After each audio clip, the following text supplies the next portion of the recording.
맞습니다. 아까 영상에서 이 계약서가 잠시 나왔는데요. 그 계약서 자체가 취재진이 업계 관계자로부터 단독으로 입수한 계약서입니다. 비공개 촬영의 주체 스튜디오 계약서 양식, 그 내용을 보면요. 그동안 우리가 밝혔었던 비공개 촬영의 실체가 조금 더 뚜렷하게 보이는데요. 양지민 변호사와 함께 이야기 나눠보겠습니다. 네, 저도 이 계약서를 넘겨봤고 사실은 굉장히 좀 안타까웠는데요. 우선 계약서에 나타난 가장 큰 문제점이라고 지적할 수 있는 것은 바로 이겁니다. 비공개 촬영의 무적은 누구냐? 바로 주체자다라고 볼 수가 있겠는데요. 주체자라고 하면 뭐 스튜디오 운영자를 말하는 건가요? 뭔가요? 여기서 이제 말하는 주체자라고 하는 거는 이제 스튜디오의 운영자가 될 수도 있겠고요. 아니면 그 사진 촬영 동호회의 동호회장이 될 수도 있겠는데요. 네. 사실은 이 계약서 같은 경우에는 그 촬영자, 그러니까 작가라고 볼 수 있는 사람과 그리고 모델이 주체 측과 계약을 하기 위해서 맺어진 계약서입니다. 네. 그래서 이 내용을 조금 보면요. 사실은 이게 비공개로 하는 비공개 촬영이잖아요. 근데 세부 내용을 보면요. 이게 과연 왜 비공개 촬영인가라는 생각이 듭니다. 주체자는 모델의 사진을 포스팅 가능하고 타인에게도 허락을 할 수 있다라고 나와 있고요. 그리고 또 주체 측은 이 모델에 대한 비공개 사진을 무려 상업적인 용도로도 사용할 수 있다라고 규정이 돼 있습니다.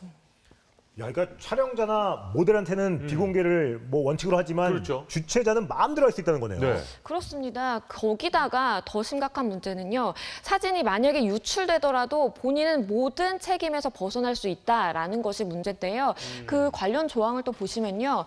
만약에 사진이 유출됐을 경우에 주체 측은 모델에 대해서 아무런 책임을 지지 않는다라고 규정이 돼 있고요. 그리고 만약에 이 유포행위로 인해서 상업적인 이익이 있을 수 있잖아요. 그럼 과연 그 이익은 누가 갖느냐? 이거 역시 주체 측이 갖는다라고 돼 있습니다. 말 그대로 무적이네요. 그러니까 우리가 지금까지 이제 얘기했던 거는 계약서에는 철저하게 비공개로 했는데 그걸 위반했다고 우리가 생각을 했었는데 그렇죠. 그게 아니라 주체 측은 이걸 공개해도 괜찮다는 내용이거든요. 네.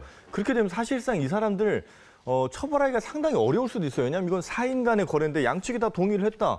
공개해도 괜찮다고 했다라고 한다면 이 사람들 처벌하기가 어려울 수도 있거든요. 그러니까 그렇죠. 이 문제가 지금 상당히 앞으로도 해결하기가 좀 어려울 수 있다는 이 가능성이 굉장히 걱정이 좀 됩니다. 네. 네, 뭐 그런데 이 계약서의 심각성은 이것뿐만이 아닙니다. 노예 계약에 가까운 전속 계약, 이건 또 무슨 의미인가요? 사실은 이런 이제 조항 때문에 당사자들이 쉽게 문제 제기를 하기 힘들었던 것으로 보이는데요. 그 조항 내용을 살펴보시면요. 촬영에 지속적으로 효력을 미칩니다. 즉 계약 기간이 없는 계약서고요. 와. 그리고 의무를 위반하는 경우에 약정된 모델료의 3배를 위약금으로 지불하여야 된다라고 돼 있는데요. 이 위약금을 지불하는 주체는 다 모델입니다. 즉 주체 측이 어떤 의무를 위반한다라고 하더라도 아무런 위약금을 내야 된다는 조항이 없고요. 그리고 주체차의 동의 없이 무단으로 불참할 수 없다. 사실은 또 사유가 생길 수도 있고 연기가 될 수도 있는 부분인데 무조건 정해진 시각에 그 장소에 나와야 된다라고 규정이 돼 있습니다. 사실